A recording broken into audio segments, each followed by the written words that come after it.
21 people were killed when extremely cold weather struck during an ultramarathon in rugged Gansu province in northwestern China, sparking public outrage on Sunday, May 23, over the lack of contingency planning. The marathon was hosted by Baiyan Municipal Communist Party Committee, the municipal government, and undertaken by Jingtai County. This is the fourth time the event has been held. Participants said that the quality of the organizing in previous events was just so-so, but this marathon issues a high amount of prize money for the top 10. The championship prize has reached 15,000 yuan, second prize is 12,000 yuan, third is 9,000, and the bottom of the top 10 can get a prize of 2,000 yuan. Even if you can't get the ranking bonus, the runners could get a subsidy of 1,600 yuan after finishing, which makes many athletes willing to participate. That is, if you deduct the 1,000 yuan registration fee, you can still make a net profit of 600 yuan as long as you stick to the competition. As a result, a total of more than 10,000 people participated in the competition. Among them, 172 participants participated in the 100-kilometer or 62-mile cross-country race. The accident happened during the 100-kilometer cross-country race. The 100-kilometer race began on Saturday, May 22, from a scenic area at the bend in the Yellow River known for its sheer cliffs and rock columns. The race route would take runners through canyons and hills on an arid plateau at an elevation of over 3,300 feet. The race kicked off at 9 a.m. with runners clad in t-shirts and shorts under overcast skies. Jingtai County is located in the central part of Gansu province with the highest elevation of 3,321 meters and the lowest elevation of 1,276 meters. At about 1300 on Saturday, hail, freezing rain, and gale-force winds hit the area of the race's highest altitude stage between the 20-kilometer and 31-kilometer sections. Participants suffered from physical discomfort due to the sudden drop in air temperature, and then the race was halted when a number of participants went missing. By 3 a.m. on Sunday, 16 people had been found dead, and 5 remained missing. The last missing participant was found dead at around 9:30 a.m. Sunday. By Sunday, 151 missing participants had been confirmed safe.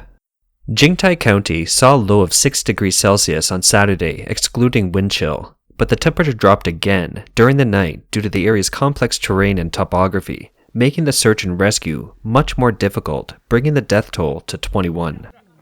According to state media, a massive rescue effort was initiated with over 1,200 rescuers dispatched, assisted by thermal imaging drones, radar detectors, and demolition equipment.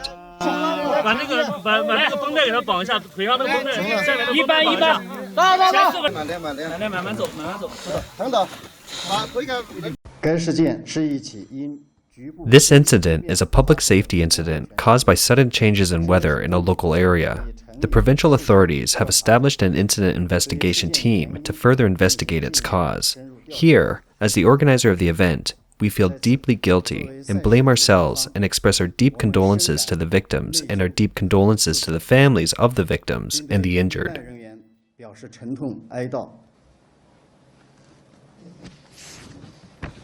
But the public did not fully accept the Chinese officials' explanation of the incident.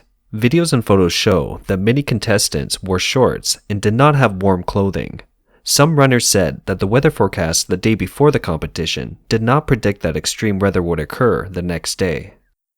One daughter of a deceased runner raised several questions to the organizing committee, including: First, knowing that a runner has disappeared, why didn't the government get in touch with the family as soon as possible, rather than drag it out into the early morning of the next day? Second, why did they not send more people to guard each site on the race schedule? There are insufficient sites. Why didn't the organizing committee explain the situation the first time? When the family members rushed to the scene of the incident, why could they not find any specific contact person to help? This daughter said her mother did not receive any call from the race committee until 1 a.m. on May 23, saying that her father had gone missing during the marathon. Since then, the family never heard any message about her father. She recognized her father's body from a video posted by netizens on a social media platform. It showed her father's hands had been frozen purple. Some runners said the extreme weather happened in the most difficult section. These sections are very steep, and you need to use both hands and feet to climb up. Even motorcycles and cars cannot get on the road. Some senior trail runners believe that if the event organizer does not make mandatory and provide equipment to keep warm, the rescue plan should be prepared in accordance with the most extreme weather. That is, the rescue items at each checkpoint must be guaranteed to arrive in a certain amount of time. The runner said, the event did not consider historical extreme weather when setting mandatory equipment and emergency plans. This is definitely a mistake. According to the trail running circles, half the people who died of freezing this time were experts in the circle, including a cross-country marathon star, a Chinese running celebrity, and a Paralympic champion. One contestant was named Gao Shuang, who posted a long article saying that during the incident, the strong wind carried raindrops on his face like dense bullets. His glasses were blocked by rain, and his eyes were blurred by strong wind. He couldn't even open his eyes. He wrote, "I could only squint, and my sight was seriously affected." There is a distance of 8 kilometers from CP2 to CP3. Motorcycles can't pass here. CP3 does not provide any replenishment. This means that even if you reach the top of the mountain, there is no supplementary food or drinking water. Hot water is even more delusional.